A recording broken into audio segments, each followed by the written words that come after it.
Right, guys, we're live. Firstly, thank you to our sponsors this year, CIMALP, Air Relax, and obviously 6 West, who are helping us take social media to the next level to cover this race for you guys and your supporters. Right, tonight we have a special, some special guests, couples. Yes, couples. We see many ladies jumping into the ultra running space, which is amazing. And we have many couples that are actually tackling this monster of a race together. So we have a couple that did this race quite a few years ago in the early years. So we're going to find out about them, how they got into it, how they found out about the KERRY Ultra, and why they decided to take it on together. Can you let me know in the comments, firstly, guys, if you can hear me, if the audio is okay, because there's no point in me going on and on and on if you can't even hear me. So just let me know in the comments before we bring on our first guest. Another thing to actually note is on Sunday night, we're going to have a big live with the race dictator, director, Eileen, okay, to answer any of your last minute questions, okay? There's lots of questions coming up in the forums, in the emails, in every network, I suppose. If you've any doubts about anything, then it's Sunday evening that you need to actually pop onto the live and ask your questions then. Eileen is switching off her emails, okay, because there's just too much to do to organize a race of this amplitude, okay? She's switching off her emails from next week. So if you have any questions whatsoever, then pop on the live and ask them so that you can get the answer, but not only you, but everybody else can get the answer also. Again, I'm waiting for a few comments in the comment section to say, yes, I can hear you, or no, I can't hear you, so that we can sort out any tech issues if there are any. And in 2 seconds, just let me know in the comments. I'm just going to show a brief preview of last year's Ultra. And then in 60 seconds, we're going to pop on with our first guest who was streaming live from across the waters. So stick with me, please.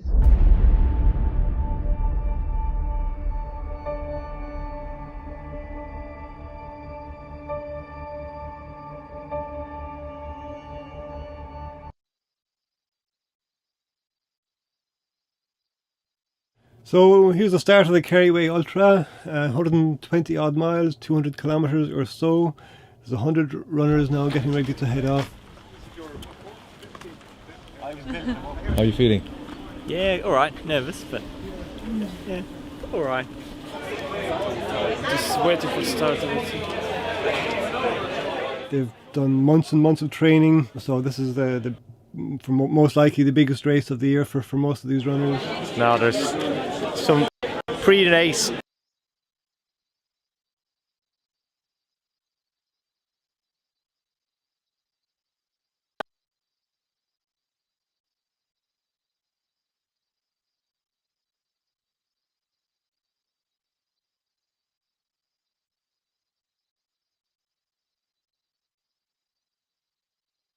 Right, so we're live with Liam and Chantelle, who are coming from across the waters, who were one of the couples that finished the KERRY Ultra in the early years.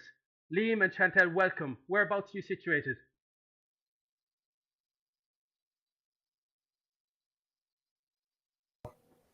Sorry, we can hear you now, Liam.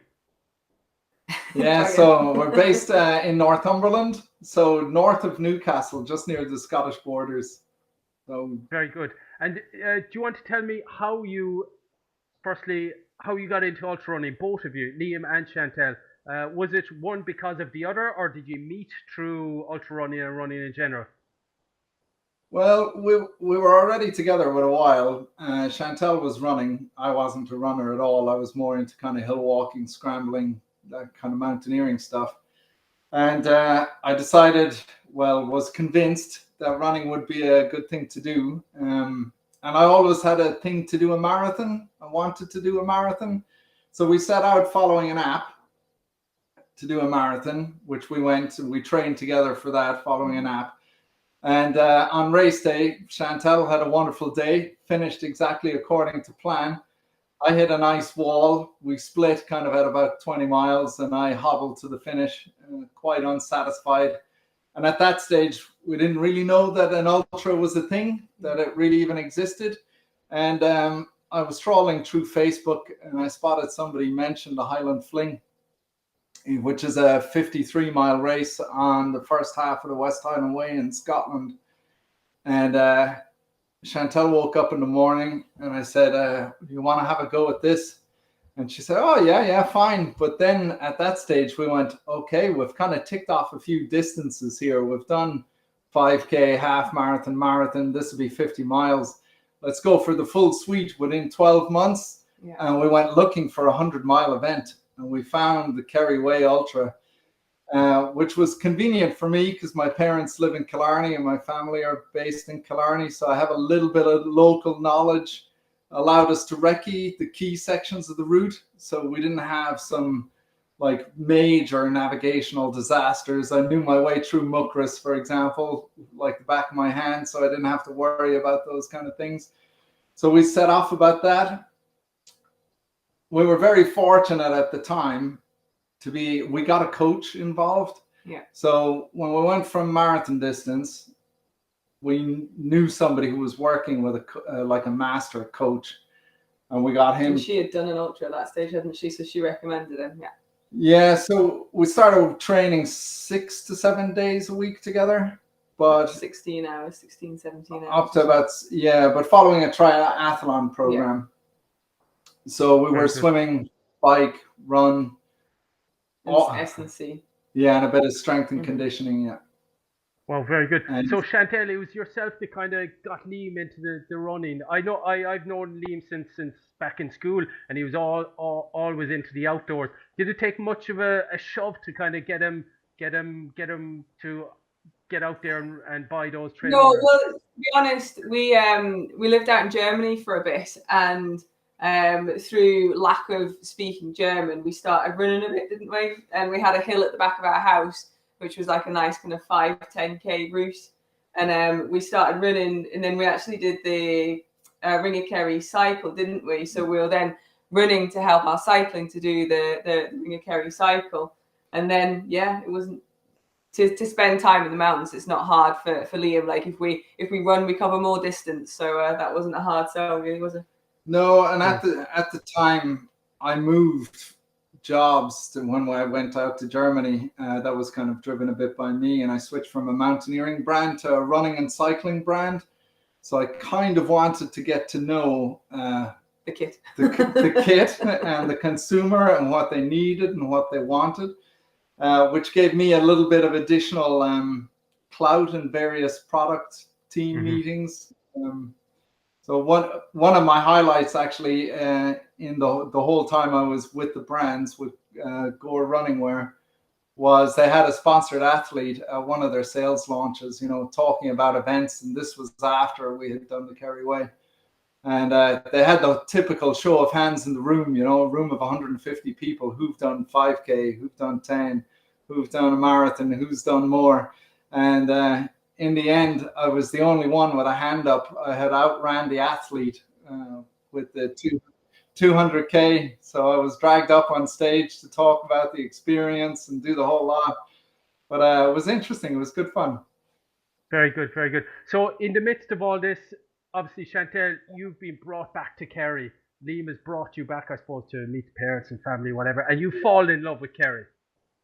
Yeah, I think like even Valerie O'Sullivan, like in some of the photographs, she says that she calls me as a Killarney person, but I'm technically Scottish. But yeah, it wasn't hard like to get out, and it's a nice way to see some KERRY. Yeah. That was our finishing photographs, and I was second female that year. What year was that, Chantelle? It was 2015 that we got the finish together. So 39 hours and 40 minutes were taken. We wanted to utilize every minute that we possibly could. We had at one stage in Waterville, we had our feet in salt baths from the sea, and we were cleaning our teeth, and we were having a good old picnic. I think we hadn't really realized that we could be competitive about it. We spent hours in the checkpoints. We had a very sociable crew who we wouldn't have finished without our crew, to be honest. They were absolutely incredible. who followed us around and did everything for us. So it was definitely a benefit. Now that there's an award for a crew, they would have probably won it that year. Well, they were kind of winging it. They're not runners themselves, and they got them talking to Julie and what's your man's name?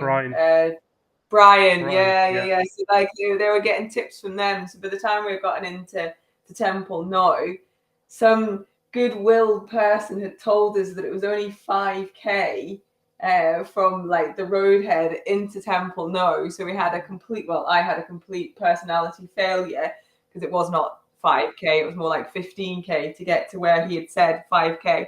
And when we had gotten in, we didn't want any of the food that we had got at the time. And the two that were crewing for us had spoken to Brian, and they got us like fresh pastries and full-fat yogurts and all of this really nice food that we just absolutely hadn't thought about. And icebreaker ice creams that I'd never had before, and they're amazing. Everything is amazing after that many kilometers. So you squeezed as much out of the experience as you could that first year, and you finished the race together. You actually did the whole race together. That was the idea, was it? The idea was to race together, and we had it planned on a spreadsheet within an inch of its life to get us there within the 40 hours. So everything was kind of mapped out, and we were together until maybe 2 or 3 kilometers outside of Kenmare. It's when you go up, you kind of run away from Kenmare, and and the wheels fell off for you, didn't they? The soles of my feet separated from the rest of my body, and the pain was absolutely like nothing I've ever experienced before. So we had a very emotional departure there over a stile and a barbed wire fence where I was going, go ahead, just leave me to die. You can go without me. And she just went, yeah, good luck. And she bounded off down the hill into Kenmare. And then Paul, there's an Israeli fellow, is it, that had witnessed this emotional goodbye. Desperate. And anyway, so I hobbled my way in almost in tears with every step to find her still in the checkpoint. And I was like going, what's going on here? You know, this like, I was having calypso ice lollies. You were about ready to go out, and I was in. So it kind of helped because the two of the crew were able to get Chantelle organized, and then they were able to focus on me. And I was like, okay, Liam, man, what do you need? And I was going, okay, I need a repair kit. And they were like human or equipment. And I was like going, just everything, get me both. And at the time, like KT tape was some fictional thing that belonged in a physio room. I had duct tape. Yeah. So I duct taped my feet together, took some pain management, slipped them back into the kind of tighter felt shoe we had for the Foyle Moor section into Waterville. Socks. And I got a second wind. Yeah, it was awesome. I flew up that hill out of Kenmare, passed her on the road and said, good luck, we'll see you in Killarney. But once we got to Torque Waterfall, my whole family were there. Oh, we should have probably sent a video. My parents, my sisters, nieces and nephews on the top of the Torque steps, you know, the car park there, saw us all come in. And I was only a few minutes ahead of her, but when I got to the bottom of Torque steps, I waited for her to catch up with me because it was going to get dark again. We were going to need head torches again. We were under a bit of pressure for time. We said we'd do it together, so we'd do it together. And we were very slow through Muckras then in the dark, and we were just getting slower. And I was watching the pace. I had a bit more about me. Chantelle had kind of given up the ghost. So it swung from me to her. And I was like, oh, okay, if we go on this pace, we're not going to finish. We're not going to finish. And somewhere around the Glen Eagle, she got a bit of a trot on, like, and we got a bit of momentum. And then I was the dinosaurs, like I was hallucinating the trees down as you come out the gates of the national park. I swear they were Tyrannosaurus rexes, which in my head works because like you get a lot of the schools out, so like the dinosaur trek. So like these dinosaurs were real for me. So I was like, right, I'm going to need to run to get away from these. So I was stopping traffic at the roads, and this was back in the day where the start and the finish was in Quinsworth car park, right in the center of town. So we had a couple of extra kilometers each way for good measure. I'd imagine we were a terrible noise nuisance when we got in. But the finish was incredible, you know. It was with Aoife with the like literally just like a little finish sign. grandstand. But we had some very highlight moments, like going over Foilmore to Waterville. Oh yeah, we met John Lennon, of course, on the course. But we got a phone call from Sarah Clifford. Yeah. Race control. Liam, you're about to come across a fella whose head torch has died, and he's on his own somewhere between Foilmore and Waterville. We thought, you know, he'd be up waiting for us, like, you know, you'd be kind of looking out. We practically ran past him. Terence, he decided to lie down and go to sleep in the heather on the side, like, rather than making himself obvious to find him. So we walked him down off the hill, essentially, so he could get himself sorted in Waterville, and we picked up a third. So he joined us then for the night. And there was a few people then at that stage, got a bit of a fright in the dark across the mountains into Waterville, and they were like going, okay, hang on to anybody who has a rough idea of where they're going. But we did make one navigational error, and that was coming out of Waterville. We ended up in the golf course somewhere. Oh, down because we didn't follow the road. Yeah. That cost us a good half an hour. The only thing with the whole event, and I'll leave you move on then after this, is that there's now a cutoff point at Kenmare. Check like a cutoff at 4:00 or whatever in the evening. Mm-hmm. We would have been cut off. Yeah. We were after You would have been cut off. Yeah. I think that cutoff. We had like a negative split, didn't we? We would have been cut off. But we made it anyway, and Chantelle was the third woman to finish and got second place on the podium that season. So it was pretty impressive going. Like, we were happy. Congratulations. Quick question. That negative split, is that down to you two guys racing each other, or just trying to make it? Well, we weren't aware that we were under that much pressure, were we? Like we were still having a good old time. Once you got your second win, we were trotting in, and it was only when we got to Muckress that you had said we are not going to finish if we continue dawdling. We only had a bit of pressure from torque in, you know. Mm-hmm. It wasn't bad. And for me, if you're not all the excitement everybody thinks is at the front end, you know, if you're chasing, you know, the victory as it were.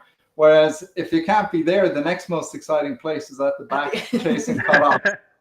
It's really, really exciting, you know, when you're going to have made it. Yeah, you have, and you go, crap, I have to go for another 20 kilometers of this stuff to the next checkpoint, you know? Yeah. True. There's excitement everywhere. Everybody has their own race and objectives and struggles, most definitely. So that was, both of you guys did it together that first year. Chantelle, did you go on and go for a solo experience? Was it the year after or a few years after? It was 2016, and it was the women were quite few and far between, so I fancied another podium, if I'm honest. But I'd had a good training year, and we had been out in Nepal for 3 weeks, and Liam had picked up quite a significant injury and ended up having surgery in the 2016. So he was completely out. So you ended up being just like crew for me, didn't you, the entire time? So I had some good races over in the UK, and I had done the Lakeland 50, which was about 6 weeks before KERRY. So it was a 50-mile race, and I thought I was kind of ready, and I trained well. And I did a really good first 100 kilometers into Waterville, really strong, good few hours in front. We had, again, Liam likes a spreadsheet. So she had taken Lillian Deegan, who won the year I had done it. And she had done it in about 36 hours, and we'd done 39:40. So I'd said we've got like a gold, silver, and bronze time. So I was tracking above where Lillian had been. So I was like, I could do like 35 hours here. And then it was the year that there was was she American? I was going to say young, but then she was there. Yeah, she was fast. She set a great pace. Yeah, she was flying. And then when we got to Cara Daniel, that was when you'd said, looked at the weather is coming in, put your waterproof jacket on now. And I wasn't too far behind. You were less than 5 minutes off first place. Yeah, and so she had teamed up with two fellas at the time, and there was just nobody else around me. So I was like, right, okay, off a trot. And when the rain started, I just got like this really weird motion sickness, kind of where the rain was just bouncing off your beam, and then like when the grass kind of goes a bit psychedelic. So I kind of started struggling with nausea and vomiting, and then got myself into Sneem, didn't I? And not happy. And Dave Bassett, who is this like crew extraordinaire who went like one better than everybody and like had a massive gazebo, and which was actually really good when it was absolutely pouring with rain. So you were tending to my grotty feet at the time, trying to tape them back together. And we had discovered KT tape at that stage, but yeah, I'd kind of checked out in my head a little bit. Well, like you were pretty miserable, and that was a mistake from us, the crew. Like we should have let her sleep and dried her up and sent her out after a couple of hours sleep with loads of time. But we got because I overtook, didn't I? Because I was in the lead, so I overtook somewhere. Got podium hungry. We got podium, tasted the victory. Yeah, pushed her out a bit too soon.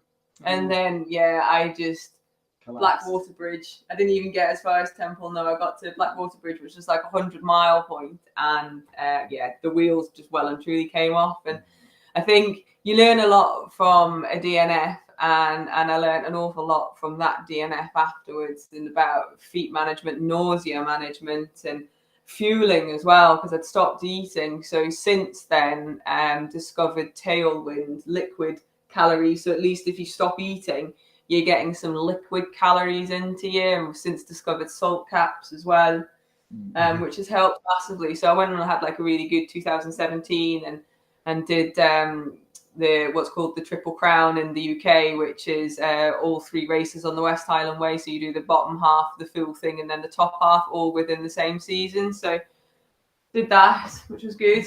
But yeah, so probably still got a little bit of unfinished business. We've kind of half chatted. We've got a little girl now, and we've got a time scale of when we can both do it again together before she goes to school. So watch this space. Yeah, so that's Aoife.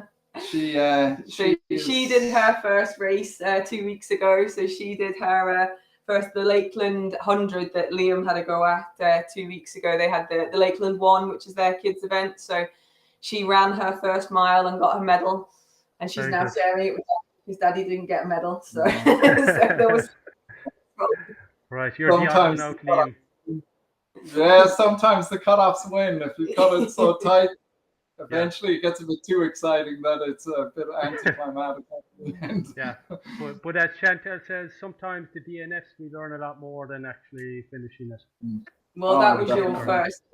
He has been like a dog about it for 2 weeks, so I'm waiting for him to learn that it's not all bad. It's interesting now because our training has changed a lot. So we train together entirely 6-7 days a week, like up to 16 hours, where now you're a single parent every second night.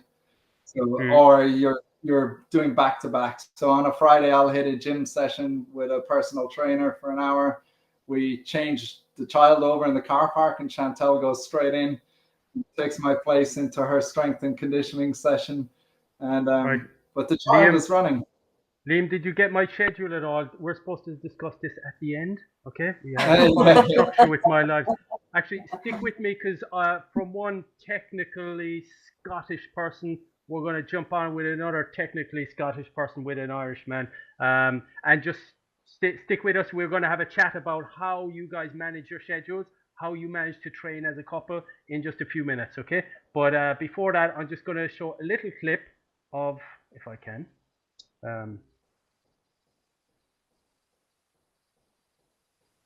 If I can. No, here we don't go. Yes, here we go.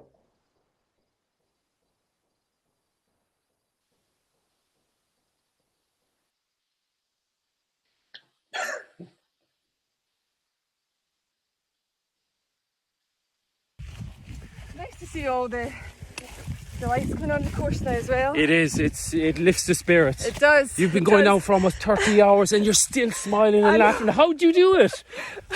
Sure, you have to smile and laugh. What else would you be doing? You do. I did sign up for this. You did. You know, it wasn't your I husband. You. No, yeah, no. I put my name in the dotted line or the sign-in sheet. So you did. So anyway, we'll keep going. Yeah. How was the night for you? Did you snooze? Good, no snooze. I buddied up coming over the section from Foilmore to Waterville. So a really nice guy called Laszlo and I cranked it out. Yeah. And yeah, we got there. And then a nice little break, picnic and a spa. Oh, right. In Waterville. Very good. Wet wipe spa.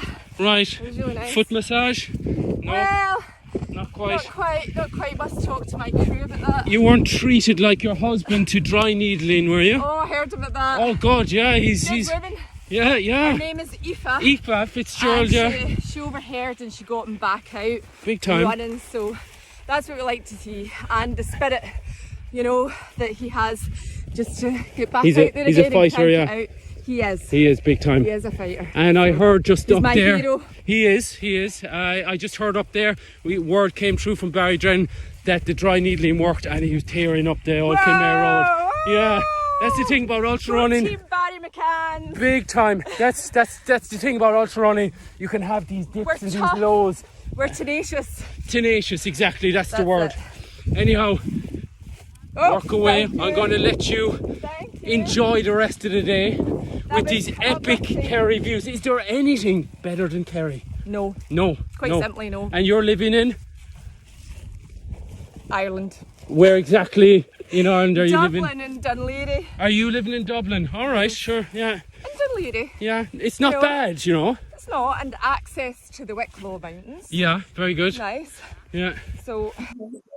Anyhow, there guys, it's just a little clip that I captured last year with herself, one of Kerry Way Ultra's favourite Scots, Claire McCann. Welcome, guys. How are you doing? Thank you. That's a blast from the past. That's a good intro. I forgot about that. Very good. I think I must have been delirious from the lack of sleep when you asked me where I was from. I was trying to. I'm Scottish, but I'm living in Ireland. Is he asking if I'm in Ireland? It was all very confusing. That's all right. You were after about 24 hours running. That's okay. But as you said, you Barry McCanns are tenacious, and oh my God, are you tenacious based on what you've been through this year. And we're going to get into that in a minute, but hang on, slow down. Firstly, we want to go back a little bit and find out, we're chatting with Liam and Chantelle. Who was the runner? Who wasn't the runner? Were you both into sports? Did you meet through running? Claire, do you want to give us a lowdown? So I guess, no, we didn't meet through running.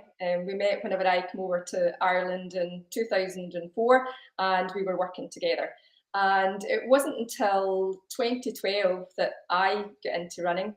I ran my first event, which was the Clonakilty half marathon. So I guess you could say I was a bit late to running.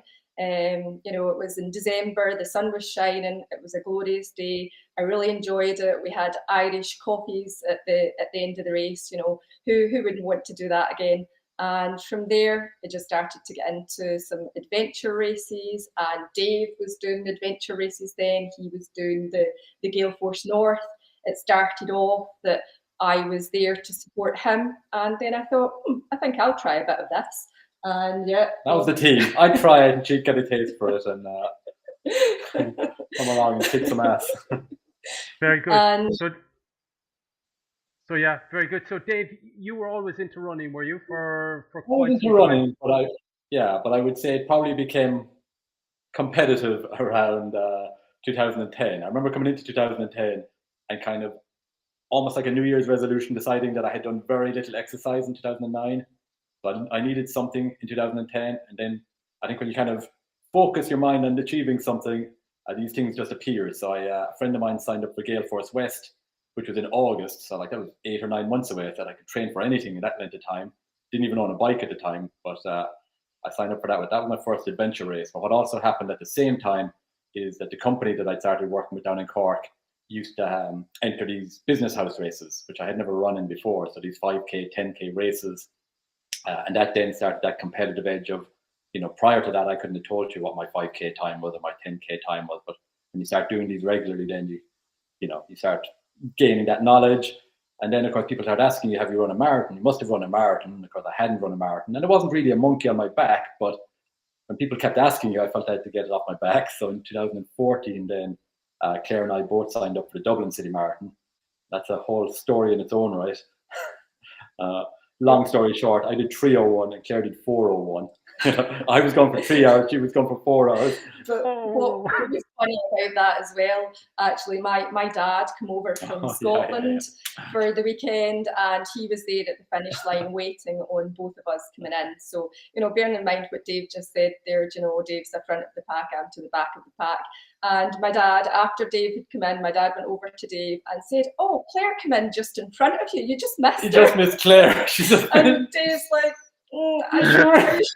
I don't remember her passing. My dad just had no concept of those distances. He was, he would be old school, and it was funny that experience, but very enjoyable. But what was interesting about that as well is it's that inexperience, because I'd never run a marathon before, and I'd never run that distance before, and it was a particularly hot day, 2014. It wasn't really that hot. It was very hot, very, very hot.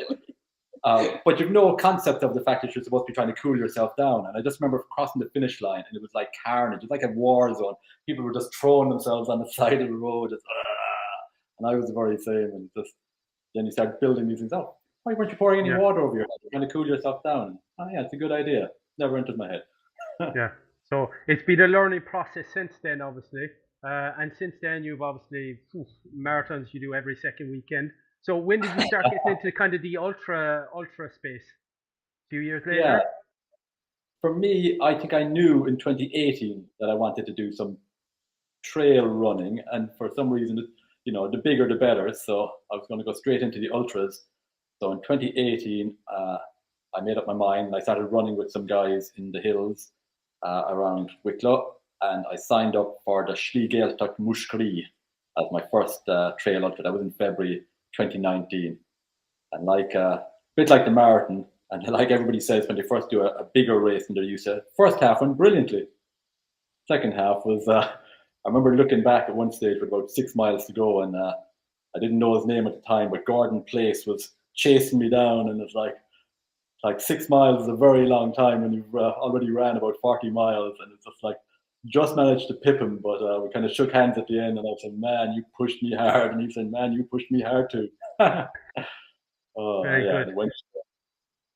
And yourself, Claire, was it a year or two later when you kind of stepped up? So it was the following year. So this was 2019, and it started through our travel plans. We enjoy a holiday with achievement, and I love South Africa, and I wanted to go back again. But we'd been several times, and I knew that it would be a hard sell to Dave that he would want to go to a different destination. So I thought I need to get him on the hook for something, and I started Googling to see what adventures could we do. And the Comrades Marathon popped up, and I thought, oh, marathon, that's doable, that's achievable. Then as I started to dig into it, so actually it's an ultra marathon, it's 87 kilometres on the road, and it alternates each year. So it goes from Durban to Pietermaritzburg, which is the up run, and it alternates the second year, and it goes down, which is called the down run. So in 2019, it happened to be the up run. So I knew once I said that to Dave, sold, that he would bite. So they're sneaky, Johnny. They are sneaky. Yeah. So I set about planning for that then. So for me, I followed a plan that was on the website, a finisher's plan, and the whole country gets behind that event. When I was looking at YouTube videos of previous competitors just to get a flavour for it, it just seemed so epic, and it really was. When you were standing on the start line, and we were all separated based on our qualifying times and our marathons, so we were in our pens, and they play the Chariots of Fire, and you just start to get the goosebumps, and then you start to the crow of a cockerel, and it's an outstanding atmosphere. There's such a buzz about it. All of the country gets behind it. It's one of the major sporting events of the year, televised from start to finish, and it's as you enter, it finishes, well, in Peter Maritzburg, if you're doing the up run, it finishes in a race course. And as you're coming through the tunnel, there's cameras on you. And we have friends in South Africa, and they had been fixated to the screen for hours waiting on us finishing, and they got to see us. And I think, you know, they were so excited and elated about that, because it's such an event. And then when you cross the finish line, you are rewarded with the world's smallest medal. It's tiny. It's the size of a €1 coin. It's like a 1942 All-Ireland medal, you know? Right. But Congratulations. it was a real privilege to do it, because I think that race has got such a history. It started as a tribute to those who were involved in World War I, and it's just an amazing, you know, event with such camaraderie and support like no other. It's atmospheric. Big time. Congratulations. I never knew you did that. I've done the Two Oceans, which is kind of the training race but it's amazing, South Africa, how you said the country gets behind it. There are some marathons, like, you know, all the capital marathons, which you can go into the city and do it, and then, you know, kind of, you know, some people in the city don't know about it, you know. But in South Africa, like, everybody knows about those two events, and like the country stops to watch them, so it's absolutely crazy. Dave, how was your race? The Comrades. It's another one of these ones where I still hadn't quite got my head around ultra running, and now I would say, you know, if I speak to anybody in there ask me for hints or tips about ultra running, 2 pillars: 1, consistency, and 2, high mileage. 2 things that I probably wasn't doing enough of back then. I was very fit, and I could run. Like, I would say, I don't tend to look back too much and look at the times, but the first, so it's literally a little bit over 2 marathons in distance, and my first marathon was brilliant. I was strong as an ox, flying up hills, and happy days, you know. So many people I've heard say, oh yeah, the marathon, you know, I was doing great for the first half marathon. And yeah, well, unfortunately it wasn't a half marathon, and unfortunately the Comrades wasn't a single marathon. Probably the wheels came off a little bit in the second half, but again, I find, a bit like the race I did recently, you know, you stick to the task and you run where you can, and you know, I'm still happy. I was hoping to do, in the Comrades Marathon, it's broken up by different times. You get a different medal depending on where you finish. So if you finish at 7.5 hours, which was like my stretch goal, you get a silver medal. Then from 7.5 to 9, you get a different medal. So once I kind of lost the 7.5 medal, I kind of knew I was going to get the, you know, I was going to fall in that next bracket, which is pretty big. So overall, I was pretty happy with it. But there was still a lot of learning in the ultra running space yet to be done. So very good. Still a lot to be done. So that's South Africa, great country. But tell us about KERRY and the KERRY Way Ultra. When did that come on your radar? Dave, obviously living up the country in one of the lesser counties, you obviously heard about KERRY and the KERRY Way Ultra. Because you've done it a few times now. Do you want to tell us how you found out about it and when you tackled it first? Yeah, it's a good question how I found out about it. I'm not even entirely sure. But when I decided that I was going into that ultra space, I think I might have mentioned earlier, you know, the biggest, you know, it's got to be the biggest race, and, you know, no concept of how I'm going to do it or achieve it. But somehow, like that first year I did ultras, did the Schliegel in February, did the Comrades in June, and did the 200k KERRY in early September, you know, and KERRY probably almost went better of the best of the three. So my learning wasn't too bad. But what's great about KERRY, I guess, which I didn't really have in the earlier 2 races, is the crew. You know, you've got the stations where you can, you know, I'm not great at putting a plan together. Claire is a great planner and spreadsheet person, like that Chantelle and Liam.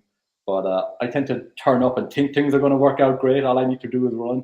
And sometimes that bites me in the butt.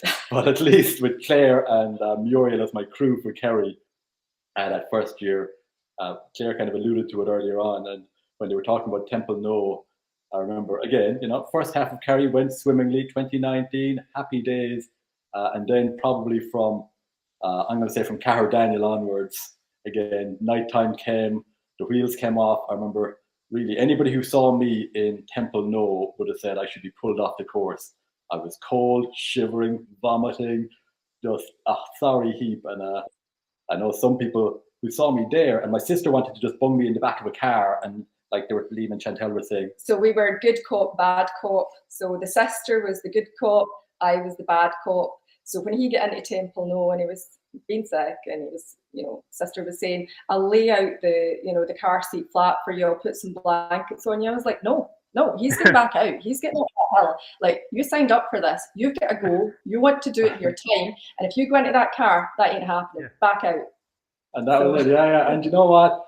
I went up the road out of Temple No, still feeling sorry for myself. And it was probably about an hour and a half later. I still hadn't eaten anything or really drank anything. But then the sun started to rise. And just like spinach into Popeye's body, for no reason, suddenly, like, and I thought 30 hours was my goal. I always put a time in my head. I wanted to do 30 hours. I thought 30 hours was long gone. And I was there looking at my watch kind of going, this is still doable. I think I underestimated though. I thought Kenmare was a lot closer. And I remember it just seemed to be so far away.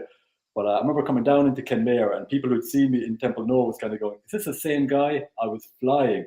And Claire handed me a sausage roll and suddenly my stomach said, yeah, let's get in and go. And I remember Brian Buckley won that year. And I think I did pretty much the same time as he did from Kenmare to Killarney because I was just racing up that hill. It's just amazing. With no, it's one of those things where you never know and that's why I love ultras.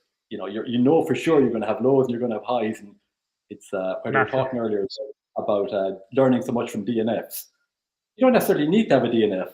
It's that you learn from those really low moments as well. Where Claire kicked my ass out of Temple No, and you can realize sometimes when you're in that low point, when you've been in a lot of low points, you realize there's a lot lower you can go. So you can kind of say to yourself, okay, this ain't bad. I can keep going. And that year, 2019, that was my first taster and insights into KERRY Ultra as the crew for Dave. I had no idea what crew was. I had to Google it beforehand and try to get an understanding. And then along the way, you meet others that are crewing, other partners, wives, girlfriends for their team, and you get to have that shared camaraderie and I guess shared concern as their runners are coming in. And I remember that time in Temple No, Susan Lockhart, whose husband was running as well, she came over after Dave had left. She was concerned, and then whenever we get into Kenmare, she came over after he left and said, "That's like a different guy there. What happened between there and there?" It's like, what did you do, Claire? But I think it was just we all had that sense of concern for one another and for what was happening with their runners as well. So that was really lovely. That's one of the great things about those ultra races is you tend to meet the same people kind of as you go from stop to stop, and that sense of concern is kind of shared a lot. So that was your first experience, Claire, with the KERRY Ultra. That was 2019, was it? And Dave, that was your first year? Did you come back again? I did. I did 2020 as well. That year went pretty well. I didn't have too much drama that year. Did 26:49, I think. And for the most part, it was okay. My stomach still seems to pack up, and there's a iffy period there in the end. I still haven't quite got my head around the stomach piece. It's hard to train for your stomach, when you think of it only goes icky after about 50 or 60 miles. So when you think you might have it right, you got to go up and run 60 miles to check if you're right or wrong. But no, 2020 went pretty well. 2021, the wheels come off again. Very good. And we'll talk about that in a second. So Claire, when was your first participation? Did you jump straight into the ultra? The year after crewing for Dave in 2019, again actually at that Temple No spot, I remember seeing some of the girls coming through. Aoife Mondeau was, casually leaning against a car, like taking, a drink before she moved on. There was Claire Keeley who was smiling throughout, and I remember Miriam O'Connor was doing the night. I just thought, these women are amazing. They're just, so happy and enjoying it. That looks like fun. I definitely want to have a go at this. So 2020, I was like, you better find some new crew because, I'm participating in. And one of my running buddies, Mary Curran, said she would sign up too. She was going to sign up for the light. I had signed up for the light, and actually she's the partner of a KERRY man and a KERRY stalwart, Michael McInerney. So he was going to be crewing for Mary and I. And yeah, I was really looking forward to it. And that year, that was the year that that COVID had happened and my friend had got breast cancer and she had surgery in the June, and a group of us were doing 100 kilometres in 30 days for breast cancer. And there was a conversation and a bit of a, kind of triggered an idea. If we can do 100k in 30 days, why not do 100k in a day? And, how would I do that? Kerry Way night. And once that idea had formed, then, there was a change of direction. I contacted Eileen and, as always, so accommodating. She said, yes, you can step up to the night. And then that was my forum for raising funds for Art Cancer Centre. And it was a means to, go beyond what I had done before. People knew I was doing the light. I couldn't, with all honesty, raise funds doing that. So I had to step up. I had to do something that would be a challenge and push my limits. So that would be the night. I was a bit apprehensive about running in the dark. I'd only had a taster of doing that before with, again, some of my running buddies. It's the Ballyhowrah Moonlit Challenge before, but we did that as a group, and there were lots of lights, so it wasn't particularly daunting. But this time, I thought, yeah, this will be a challenge. So we did a bit of practice with the head torch at night time, a few practice runs. And yeah, then when the weekend came about in 2020, it was great seeing Dave go off in the morning for the full, and then I had the day to, I guess, ruminate on the thoughts of what was going to be happening that evening when I got to Waterville. And Michael and Mary came down and they saw me off on the bus to Waterville, and then we set off in earnest. And Ray Cummins, another known entity in the trail running community here in Ireland, and especially in the Kerry Way, he was doing the night, and we actually buddied up together. We, it wasn't planned, even though we do run together and training runs. We just happened to be going at the same pace. We enjoyed each other's company, and even when we stopped, Ray's wife Suzanne was crewing for him. I had drop bags, so we went our separate ways when we come into the various stops. We still met up with each other. We happened to naturally catch up, so we really had a great run. It was a great experience, and after completing that, I definitely had to return to do the full the following year. And a great evening was had in Killarney that night as well. I got to see Mary coming in, finishing her first ultra. She had done the light, and Michael was there. We just had such great fun in the evening. It was great. Great. So then you stepped up to the full one. Tell me about your 200. That was last year, if memory serves me correctly.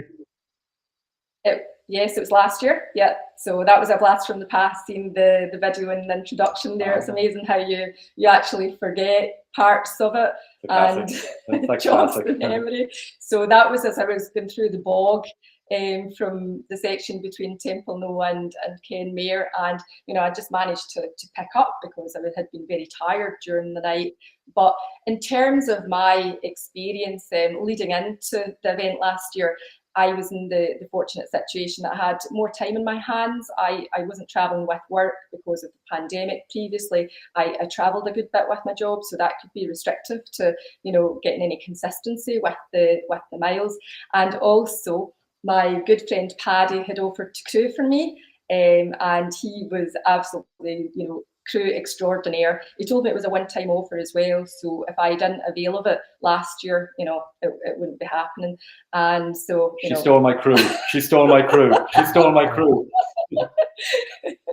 But in reality, it's not just about the event on the day. It's everything in totality what gets you to that day. And I think for us, it's all of the training runs that we would have had, the training recce's with our friends, or weeks away. We went away with Ray and his wife Suzanne for a 5-day trip, making our way around the Kerry Way day by day, just enjoying it leisurely and just ensuring that we were familiar with the course. And similarly, we had weekends away with Michael, Mark and Mary. And again, for last year, what was going to be good is Mark Weddick had signed up for the light, Mary was stepping up to the night, I was doing the full, Dave was doing the full, and Michael was going to be crewing. So it was going to be a really good atmosphere and banter as well.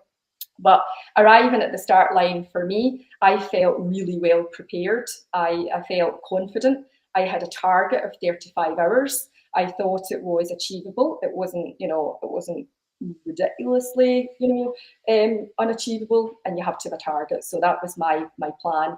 And I trained her well, Shawnee. I trained her well. Very good. And I also had some strategies in my head. I was thinking, you know, you're making your way to the start line from Killarney to Waterville.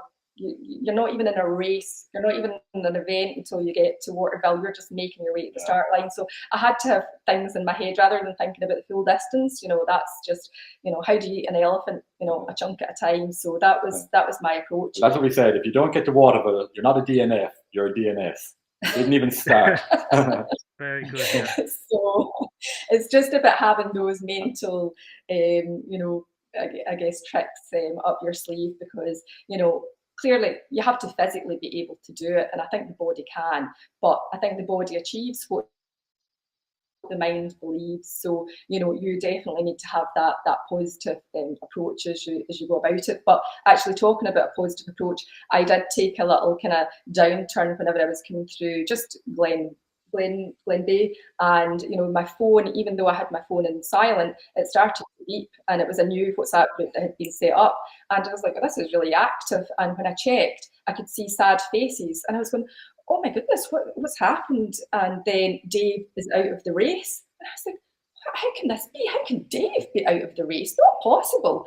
And then I was going, oh, and then I started to, you know, I started walking, and I was like, oh, and I just went into a slump. And then I was like, right, okay, just dust it off. You know, I'd phoned as well at this stage, and Paddy had told me what had happened. And I said, right, dust yourself off. It'll be okay. He's got a good attitude. He'll bounce back. He'll dig in now for me, and I'll have extra crew. And then I started thinking, maybe I can get extra stuff as well. I wonder what he had, you know, in his bags. I thought, yeah, I can take some of that, and I'll be rocking like as I go. So here I come. I get into the Foilmore station. I was actually looking forward to seeing Dave as well, and I was like, wait a second, like he's not here. And Paddy was like, yeah, he started the race again. I was like, what, he started the race again? I thought he got changed into his civvies, and, you know, he'd given his tracker back to Barry Drennan. And he's like, well, you know, there was this amazing girl. Hold on, is this my story or your story? It's your story. It's your Hang story. on, no, I want Claire's perspective. Everybody wants Claire's perspective. So I heard about Aoife, and I was like, oh my goodness, like, she's worked magic. She's actually managed to get him back out. This is fantastic. I was pumped up, so happy. I met Aoife as well there, and it was just such a joyful experience to think, imagine, he's back out there, great. So I'm trotting along, going up the first hill as you come out of Foilmore, and I'm with a group of people, and we're kind of marching on at this stage, having great banter. And then the next thing I heard this guy, like, is that my wife? Is that my wife? And I was like, what the heck, that sounds like Dave. How could he be coming from behind? I had no idea that when he checked out at Foilmore, he was picked up in the road. So when he restarted, he couldn't restart and just go then from Foilmore onwards. He had to be dropped back off where he got dropped off, which meant he was behind me. But this was just all very confusing at this stage for me. But anyway, he went past. We had a little moment. I think he probably gave me a little kiss on the way past. We had a cup of tea, didn't we? There was the locals had set up a stall there on that road section. They had in that road section, as you come down, it was just starting to, you know, it was kind of dusk then, and as we come down, yeah, they'd set up biscuits and tea, and a family, I think it was a family, they were just so friendly and so nice, and they were quite excited that they saw a girl, so, you know, it was nice, because there's so few of us, like, you know, Chantelle had said as well when she was talking, it's definitely, we're underrepresented, especially in the longer distances, so they were all terribly enthusiastic about me coming in. And yeah, then I get into Waterville. That was the start then for me. So my friend Paddy had a song to play as I get in to pump me up, like, for, you know, what was the song? Let's get down to business. So that was the song. So then I went out there with that in my head, and yeah, it felt really good until then I got to Daniel, started to feel tired, and it was fortunate then that I met up with Dennis Hogan, Dennis Hogan is, for anybody that knows him that may be listening, he's a fantastic guy. He's a mind coach as well, and he's got all of these great kind of strategies and sayings and quotes and everything. So, you know, I marched on with him for a period of time as well, and just enjoyed it, and he kept me upbeat for that period of time. So, you know, for me, during the night, definitely, you know, I had a low point, which I didn't expect, because the year before in the night, no tiredness, you know. But I guess I hadn't ran 100k before that, trying to make my way to the start line. So, and then, you know, just the joy, I think, of getting to the finish line, you know, the glorious Randall's Garage in Killarney. Oh my God, it's just like you know, it's just a beaming, shining light after you've ran that distance. And then, you know, for everyone to be there, all of our friends, and, you know, Dave's other sister had come up from Cork as well. And it was just lovely to run in. And yeah, I did manage, I wouldn't exactly call it running, a little awkward movement. No, we have it on video. You ran in.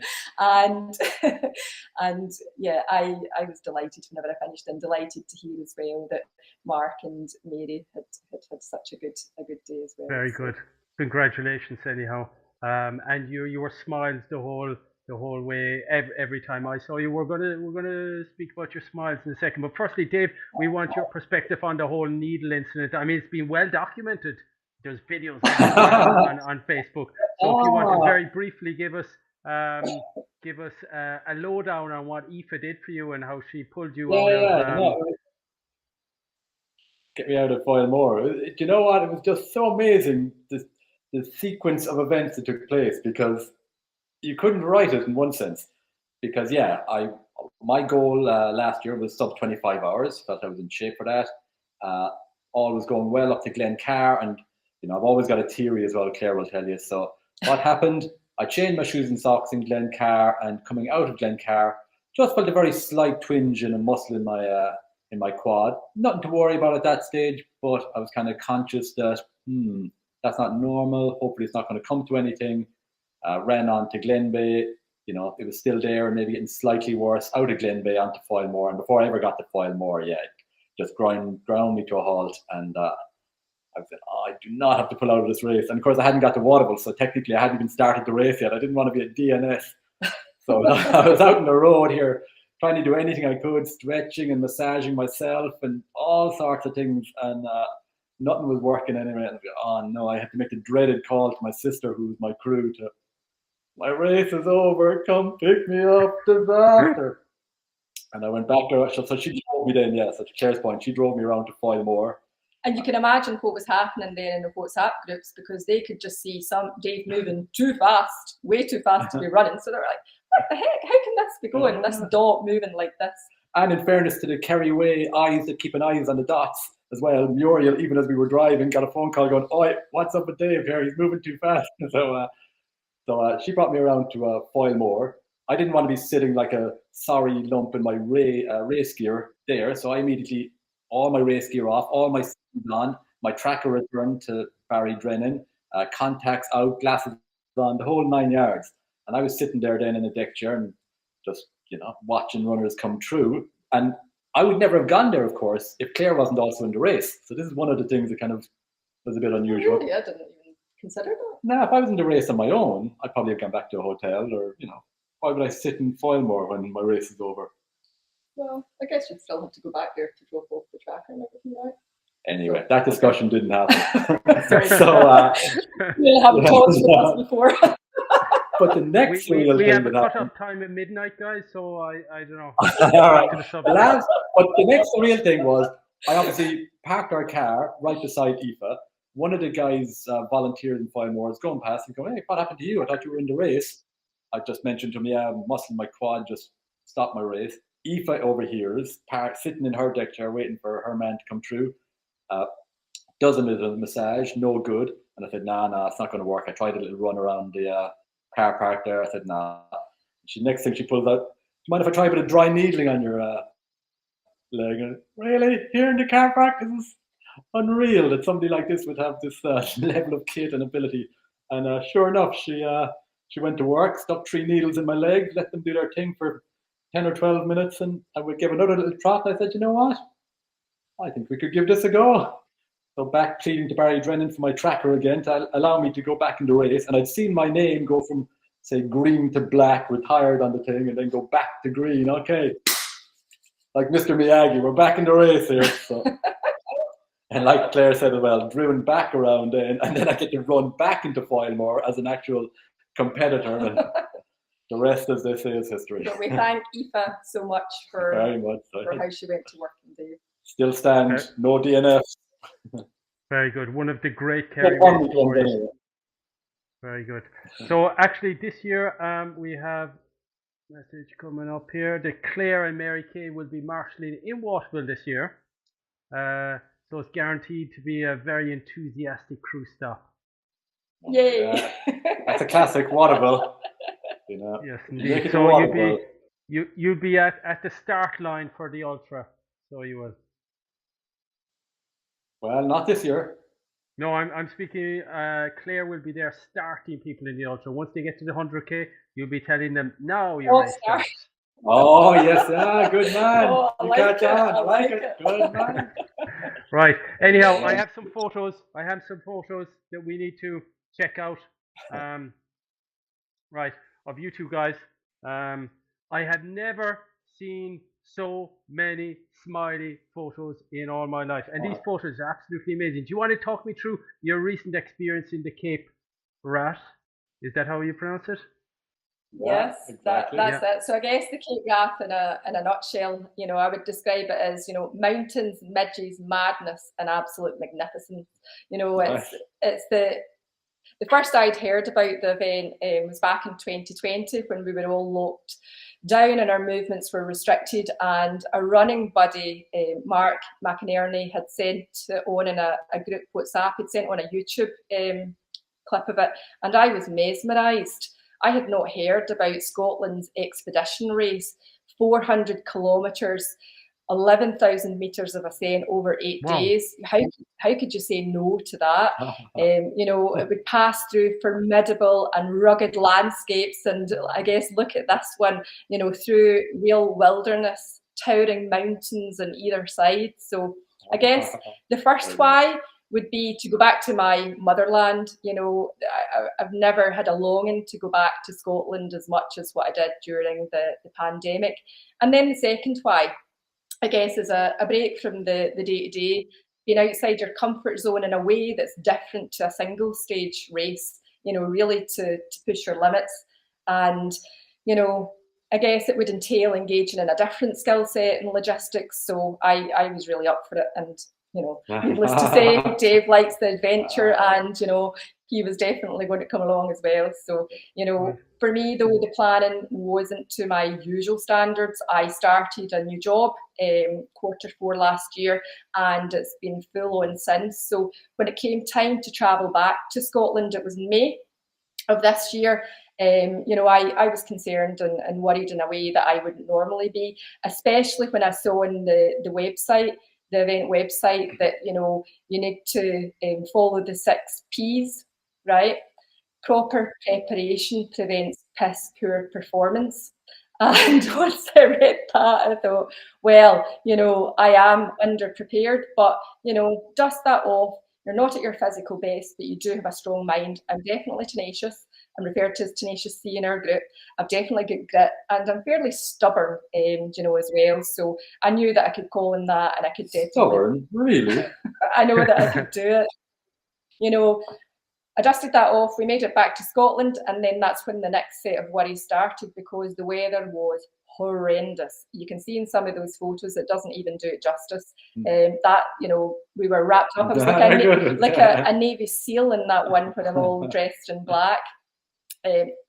So, and that previous photo, actually, I'm wearing 2 rain jackets there, and I recall, I don't know who told me this, it's Kerry folklore, that John Boyle said the year, I think it was it 2018, where the weather was actually biblical at times in terms of the rain, that there's only one thing better than a rain jacket, 2 rain jackets.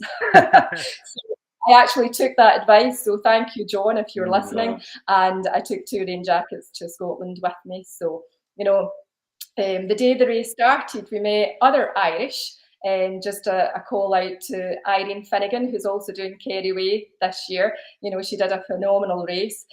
Cedric as well, and Laura O'Driscoll and her partner Johnny. So spoiler alert, Laura O'Driscoll, fantastic trail runner. She won the Cape Wrath Ultra this year. So again, lovely to meet up with Irish who were starting the race too. And there was a small ferry that transported us across the loch, and we arrived to the sound of bagpipes. You know, how enchanting is that? And before you started your race, you had tea and biscuits. Who wouldn't want to start an event where you kind of kick off with tea and biscuits? But you know, the first day was an easy opener, but as the days went on, it definitely became more difficult in terms of the cumulative effect. You know, you're camping every night, you know, you're having to then logistically manage each day as, I guess, you're deteriorating further, like as your feet, as your body, you know, is starting to feel the impact from that. And as the weather, I guess you couldn't dry off any of your clothes when you come back to camp. You know, you were having to put on the same wet gear the next day again. But the incredible scenery made up for any of the hardship whenever it comes to the weather. You know, and I'd say it's probably the closest that I've ever come to my limits in any event. You know, I think you definitely had to use a lot of creative self-resilience. So I come up with some mental strategies to try and manage that. I remember at one point, whenever I had a very long day, I think I'd been out in the course for about 12 hours that day, and I was just doing a descent into the camp.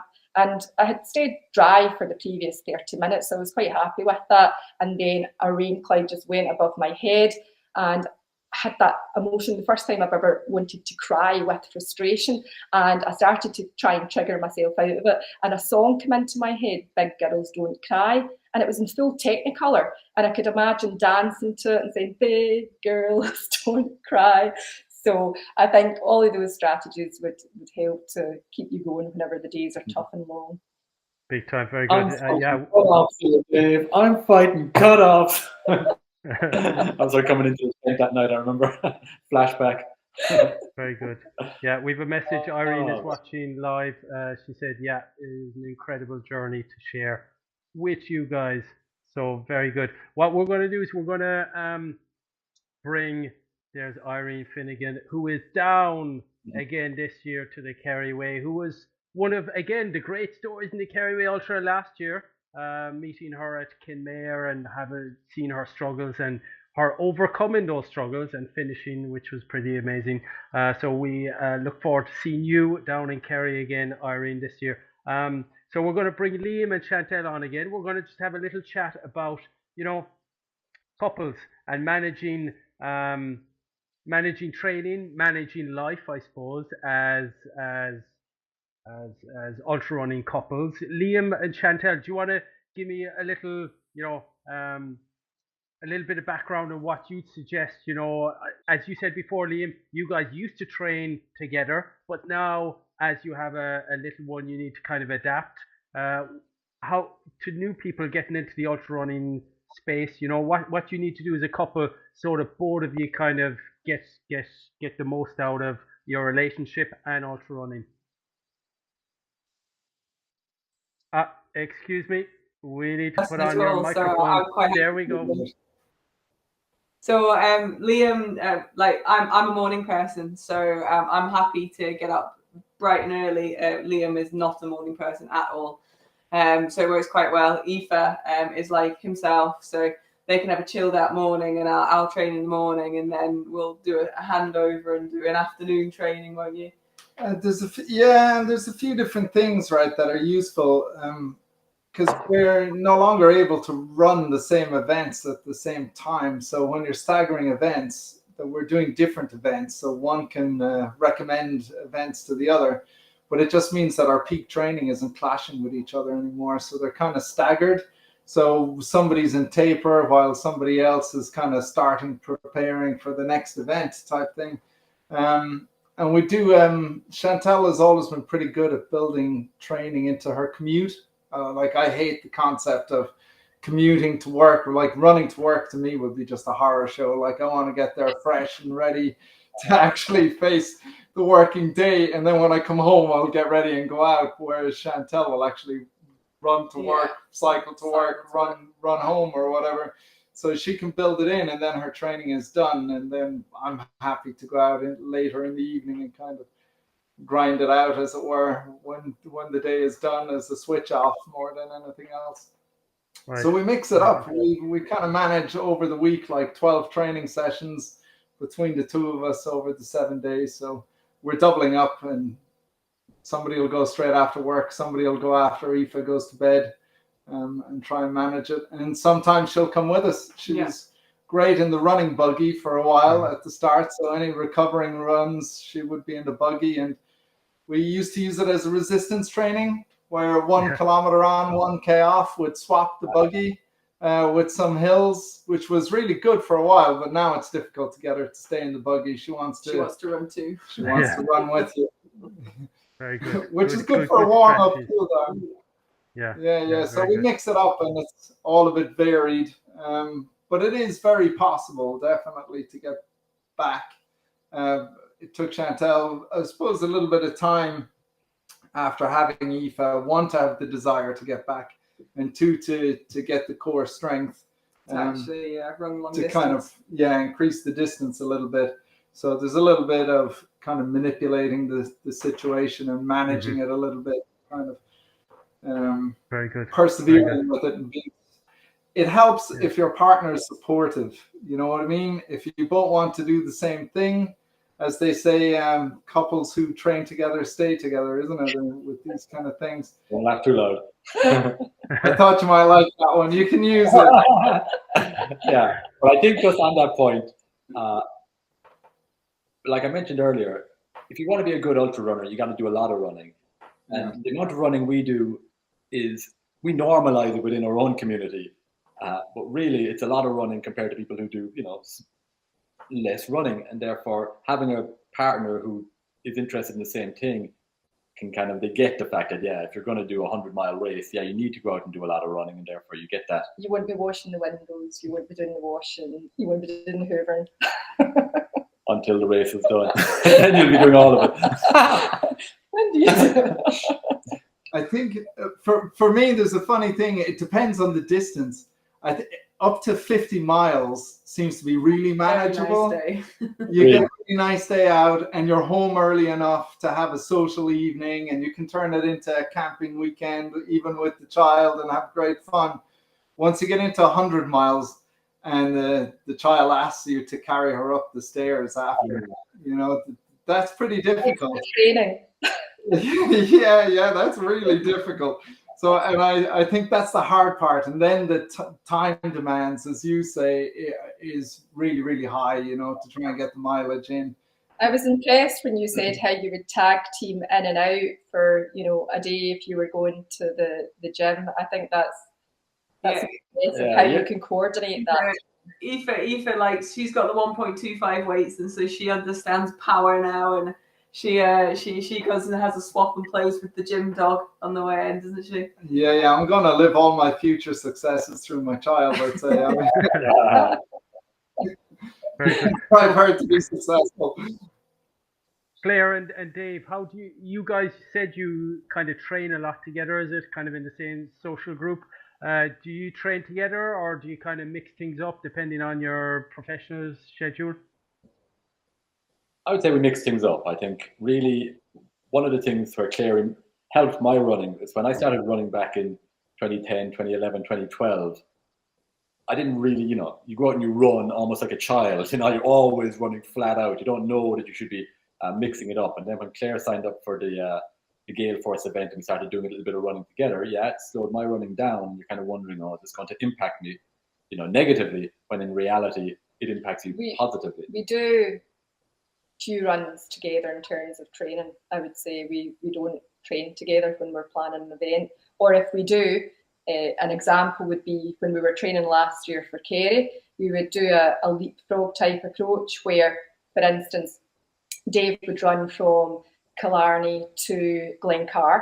I would have taken the car to Glencar. I would have left the car. I'd run from Glencar to Glen Bay. Dave, when he got to playing car would pick up the car with the car key he had and then meet me at the finish point. So, this is the equivalent of swapping the baby in the gym car park, you figure out strategy. Yeah. So we did a little bit of that, and prior to that training for when Dave was first doing the KERRY Ultra, we did it with a bike, because we would have left the bike at one end, back in the car, then we'd run, then Dave would inevitably, not me, cycle back in the bike, put it in the car, drive back to where we were staying. So a bit of logistics involved, but doable, achievable, and you still get to cover the distance and get to do your own record. I had something similar for a while where it was called the hare and the greyhound. So the slower runner essentially, or one of us, would be given a head start. So you kind of go, okay, off you go, half an hour head start, and the faster one then would try and catch them before the end of the race. Before the end of the training session, not a race, excuse me. You could do it on a bike, you can do it when running, you can do it any which way, just to make a training session a bit more entertaining and to get a bit more effort. If you're being chased down, it motivates you a little bit, and if you're trying to chase somebody, you're motivated a little bit, and it can work really well. Yeah. No, whenever Claire knows that I'm trying to catch her, she always seems to find something extra to make my life more difficult. This is it. Very good, very good. Anyhow, we're almost. I did say we had a limit at midnight, and it looks like you're going to push us to midnight. But I have a few final questions, right? I just ask both of you four, or all of you four, just two questions. If you could keep to about 60 seconds. Just firstly, if we can start with how I can see you guys, Liam, Chantelle, Claire, and Dave. Firstly, what is your favorite thing about the KERRY Ultra, Liam? Oh wow, like I'm not prepared for that at all. Everything about it. I think it's the size of the event, how intimate it was, kind of, and how rough and ready the scenery is, the course is, and the whole experience is incredible. I think it's life-changing experience, I think, for me. Very good. I think it's very much it's the people, it's everybody else's crew, it's just being around. Like, everyone has a story of how somebody's helped, and you give away your socks to somebody else to help their end of race, or you give your needles away to somebody else, like, within reason. But there's everybody is helping everybody to get to the end, and everybody wants the other person to get to the end. It's brilliant. We've made lifelong friends from the KERRY way. Massive, which massive, is incredible, really incredible. Yeah. Claire, can you tell us what is, I suppose, your highlight? I would echo all of that. I think it's definitely the sense of community and camaraderie, and it's a small enough event that you get to know people, you get to know their stories, and again, you make lifelong friends as a result of it. And I think it's only growing more momentum year after year with all the great work that everyone is doing to promote it, to have it known and have it out there. So I think it's a really enjoyable experience. Yeah, I think the thing for me, 2019, the real piece that I recall, and as soon as you asked the question, the thing that came into my head was, I was used to doing events. You finish it, and you maybe talk to the people who finished just before you or just after you, and then you go home and your race is over. And I just remember that first year. Now it's changed a little bit in the last couple of years, but in 2019 we had that brunch in the hotel across the road, and just that brilliant coming together of everybody again, and a few speeches, and you're getting to tell those war stories and tell people of your hardships in Temple No, and hearing about how they had to sleep in a car and Sneem and all this kind of stuff. And it was such a great idea that I had never experienced in any other event in Ireland, or at that stage anywhere else. And it became the real, to me, KERRY is, the Chamonix. It's the trail running event of Ireland. It's our big event, and anybody who's into trail running should make their way down to KERRY at the start of September. Yeah, I think you maybe put your finger on the pulse there about the brunch. I've been to lots of bigger events abroad, UTMB, etc., and they're so big that it sometimes loses this kind of sense of camaraderie, and especially they have this closing, which they all have their positives, you know, but because that brunch is so kind of, it was so compact in Randall's that, you know, we're all rubbing up against each other and just sharing those stories. It was, and hopefully still will be, very unique in the racecourse this year. Yeah, and even the last couple of years, we were out in Muckris, and then we were at the Black Sheep Hospital. I thought those both worked equally well. Very well. People want to share their stories, and they want to have a chance to download after the day or days events before. You know, competitors and crew alike. So I love the fact that this year there's the award as well for best crew, and that's well deserved. There's many crews out there that are just doing outstanding jobs. So bring them in and reward them. Big time, and obviously that award is named after Brian Byrne, who, speaking about crews, my very first year doing it, I was vomiting in Waterville, and like who was it said? I think Liam earlier on said, you know, your race is never over. You can have these ups and downs. I was vomiting. I was over. I didn't even know Brian, and because he took care of me, I came from the bottom right to the top and had my best 12 hours of racing ever because of that camaraderie and because of that crewing by Brian Byrne. So that I'm very excited for that award that is going to be awarded on a yearly basis. So I have one more question before we leave, guys. My last one was on KERRY specifically. Now I want to know, basically, what would your top piece of advice be for somebody that's going to tackle something, I suppose, of this length, 200 kilometers, an ultra race, you know, 100 mile, 200 kilometers? What would be your number one piece of advice, Liam? The 6 Ps. That's mine. You have to make sure you're properly prepared, and that's consistency, hours, time on. They're also organized. You need to be like prepared. But a good crew can make the difference between a finish on the KERRY Way, you know, and they don't need to be very experienced. A toothbrush at Waterville is worth its weight in gold. Makes a massive, massive difference. Be slow to retire. You know, like, I think my DNF and like listening to Dave's story there, don't be done until you're really, really done, and take your time to make sure you're really, really done, because you have time in the event to actually rally yourself together, or have a discussion with yourself, or have a moment, or have your tears, or what it is you need to do. But at least try and get that out of the course before you change your mind. Excellent. Claire? I would say, you know, be prepared mentally as much as you are physically, because challenges will present. It's about how creative you are in problem solving them, and how you do it with positivity as well, because when you hit a low spot, that low spot will pass.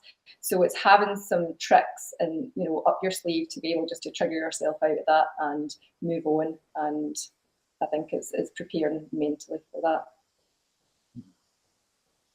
Billy Yang? So I met some people. Sorry, guys.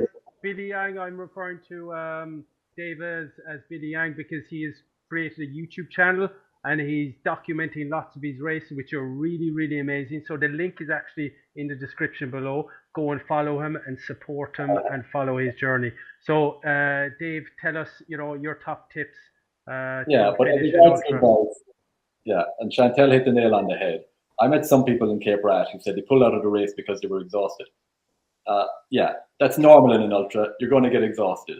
So if there's still time on the clock and you're still in the race, unless you're, you know, dying, just keep moving, you know, and never quit. Another good piece of advice I was given, and like if people watch my video in Trans Gran Canaria, I was in an aid station and there was a tempest blowing outside, and I was looking out at it kind of going, how do I go out into that? And I had so much left to do.